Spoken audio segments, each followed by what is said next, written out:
तलवार के नोक पे या बंदूक के नोक पे रखकर आप शिक्षा में सुधार नहीं कर सकते हैं। बहुत सारे विभाग के जो खामियां थी उसको उन्होंने दूर जरूर किया, लेकिन शिक्षकों को मानसिक रूप से काफ़ी प्रताड़ित किया। शिक्षक निश्चित रूप से एक जो मनोवैज्ञानिक प्रताड़ना जो झेल रहे थे उससे वो निजात पाए। छुट्टियां कटौती अगर हुई तो उसके लिए भी कोई दिक्कत नहीं था, लेकिन आप कम से कम शिक्षक को प्रताड़ित नहीं करते। जब आप धूप को देखते हुए बच्चे को 12 बजे आप छुट्टी दे रहे हैं तो फिर यह मॉर्निंग स्कूल कैसे हुआ। 25 जून से सेल्फी मोड में शिक्षक अपना उपस्थिति बनाएंगे। इस कदम का हम स्वागत करते हैं। नमस्कार, आप देखना शुरू कर चुके हैं लाइव सिटीज को और मेरा नाम रंजीत है।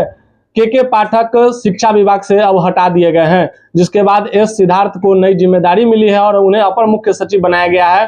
तमाम शिक्षकों में इसको लेकर काफी खुशी देखने को मिल रही है। हमारे साथ शिक्षक नेता मौजूद है, उनसे हम सीधा बातचीत करेंगे। क्या लग रहा है, आप तो के पाठक चले गए हैं आपके विभाग से? निश्चित रूप से के पाठक जी के जाने की खबर जैसे ही मीडिया के द्वारा हम लोगों को प्राप्त हुई, शिक्षकों में एक खुशी की लहर जरूर देखी जा रही है, क्योंकि विगत एक वर्ष से पिछले वर्ष जून में ही के पाठक जी का शिक्षा विभाग में अपर मुख्य सचिव के पद पर आगमन हुआ था और उसके बाद से उनके द्वारा जो विभाग में सुधार के लिए जो पहल किया गया वह निश्चित रूप से शुरुआती दौर में काफ़ी सराहना उसकी हुई थी।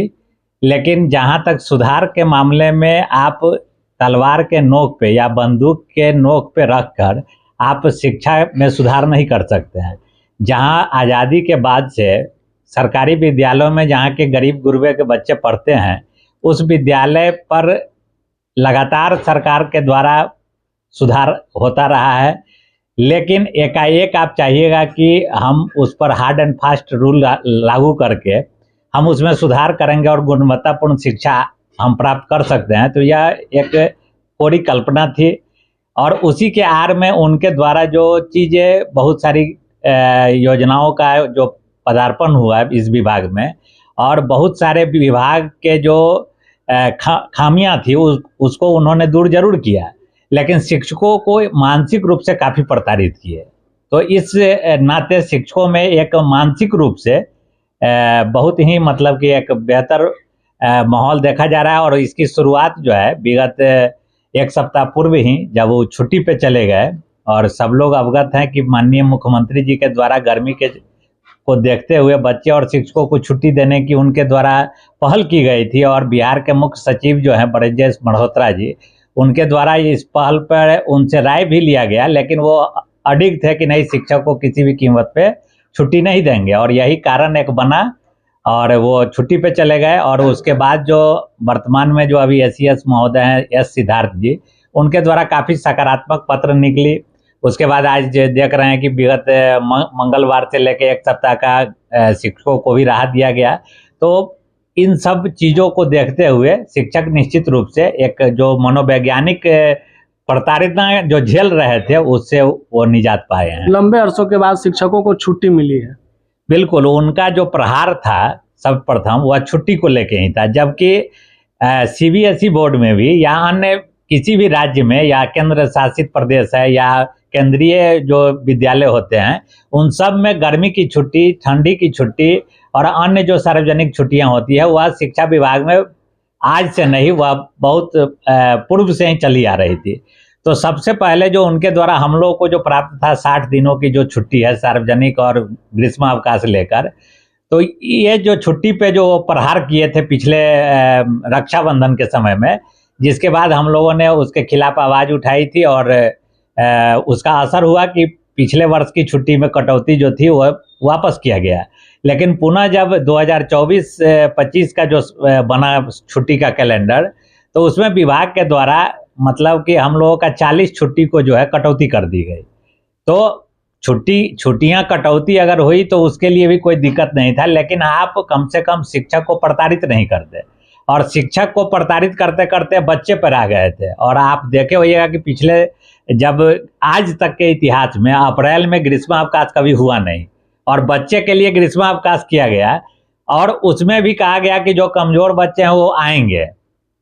तो ये किस प्रकार की छुट्टी थी। दूसरी बात है कि उस गर्मी के दौर में जब बच्चे बेहोश होने लगे और बच्चे के अभिभावक जो है सड़क पे जब आए, उसके बाद जो है सो फिर बच्चे के लिए जो है सो राहत दिया गया। फिर भी 6:30 से 1:30 बजे तक शिक्षक को बंधक बना कर रखना स्कूल में। और जब आप धूप को देखते हुए बच्चे को 12 बजे आप छुट्टी दे रहे हैं, तो फिर यह मॉर्निंग स्कूल कैसे हुआ? 12 बजे इतनी अधिक धूप थी कि बच्चे जब वहां से स्कूल से घर जाने लगते थे तो सड़क पे ही बेहोश होने लगे। जी, बीमार पड़ने की शिकायत बहुत सारे हमारे शिक्षक जो है सो इस दौर में काल कलवित हुए हैं।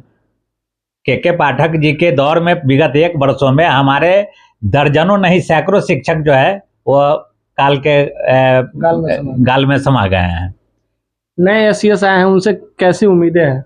नए एसीएस महोदय का तो लगातार पत्र निकल रहा है। उनके द्वारा भी जो निरीक्षण हो रहा था उसमें भी बहुत पूरे बिहार स्तर पे खेल हो रहा था। निरीक्षण के आड़ में पदाधिकारी शिक्षकों का शोषण कर रहे थे, तो उससे भी निजात एसीएस महोदय जब एस सिद्धार्थ जी आए तो एक पत्र उनके द्वारा निकाला गया।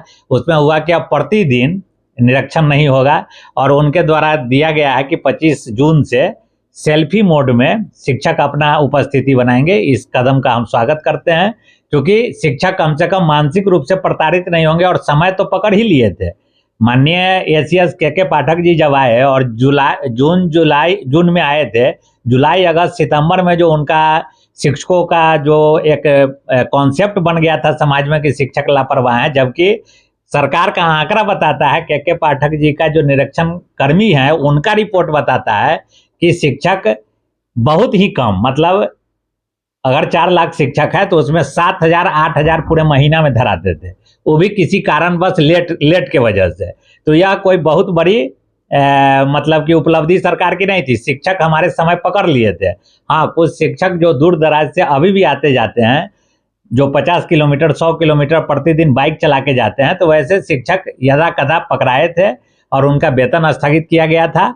अब नए जो एसीएस महोदय बने हैं उनसे हमारी उम्मीद है कि जो भी शिक्षकों का वेतन कटा है उस पर सहानुभूतिपूर्वक विचार करते हुए उन शिक्षकों का वेतन भी जारी किया जाए। आप लगातार राजधानी में भी कैंप किए हुए थे और तमाम लोग शिक्षकों से अनुरोध कर रहे थे कि जल्द ही एसीएस। जी बिल्कुल, हम लोगों को उम्मीद था कि अति का अंत जरूर होता है और कहीं भी चूंकि हम लोग आस्तिक हैं, देर है अंधेर नहीं होता है। तो ये प्रताड़ना का दौर बहुत ज़्यादा दिन चलने वाला नहीं था और सभी लोग अवगत हैं कि फरवरी माह में ही माननीय मुख्यमंत्री जी विधानसभा और विधान परिषद में स्कूल के टाइमिंग को लेके स्पष्ट बोले थे और निर्देश दिए थे कि हम लोग भी अपने ज़माने में 10 से 4 स्कूल पढ़ते थे और उनके द्वारा बार बार कहने के बाद उस बिहार के उच्च सदन बिहार विधान परिषद में दर्जनों विधान पार्षदों के द्वारा ये मुद्दा उठा था। बिहार विधानसभा में भी उठा था और उसमें भी मुख्यमंत्री जी के द्वारा कहने के बावजूद भी एसीएस महोदय जो पूर्व के थे उन्होंने नहीं माना बात को और लगातार 9 से 5 जो है उस भीषण ठंड में, जिस समय 5 बजे एकदम अंधेरा हो जाता था, उस दौर में भी 5 बजे तक शिक्षकों को रोकने का काम किए। तो आप शिक्षक के कंधा पर बंदूक रख के अगर चाहिएगा कि बिहार के गरीब गुरबे के बच्चे में गुणवत्ता आएगी, तो यह एक कोरी कल्पना थी जिसका कोई प्रतिफल जो है नहीं आया है। और खासकर इनके द्वारा जो ग्रीष्मावकाश अप्रैल में दिया गया तो बच्चे की पढ़ाई वहां भी बाधित हुई और आज इतनी भीषण गर्मी पड़ रही है जिसके कारण पुनः आज गर्मी की छुट्टी दोबारा करनी पड़ी है। तो कहीं ना कहीं इससे प्रभावित हमारे बच्चे हुए हैं। ठीक है, शिक्षक को आपको प्रताड़ित करना था, किए, लेकिन बच्चे को उसमें नहीं लाना चाहिए। और अब तो अभिभावक भी आ गए थे। इनके कुछ जो शिक्षा विभाग में जो परिवर्तन करने का जो ये अपना फॉर्मूला तैयार किए थे, अब बताइए कि सरकार के द्वारा, संविधान के द्वारा सभी लोगों को मौलिक अधिकार प्राप्त है। अब 9th 8th क्लास के बच्चे जो पास हो जाते हैं उनको जबरन कहा जा रहा था कि अपने ही पंचायत में पढ़े, जबकि अन्य जो लोग हैं जो एसी कमरा में बैठकर गरीब गुरबे के बच्चे के लिए जो योजना बनाते हैं, उनके बच्चे कहाँ पढ़ते हैं? बोर्डिंग स्कूल में। वो विदेश में पढ़ेंगे लेकिन गरीब के बच्चे अपने ही पंचायत में पढ़े। तो इस बाध्यकारी आदेश को भी माननीय मुख्यमंत्री जी के हस्तक्षेप से वर्तमान के जो एसीएस महोदय हैं उन्होंने भी छूट दिया है कि जो बच्चा को जहां पढ़ने की इच्छा है वहां पढ़ सकता है। तो किस तरह से अपनी बातों को बेबाकी के साथ उन्होंने रखा है और उन्होंने कहा कि स्पष्ट रूप से कि अति का अंत होता है और के पाठक के द्वारा लगातार शिक्षकों को प्रताड़ित किया जा रहा था, जो अति था और उसका अंत हो गया है। बने रहे लाइव सिटीज के साथ।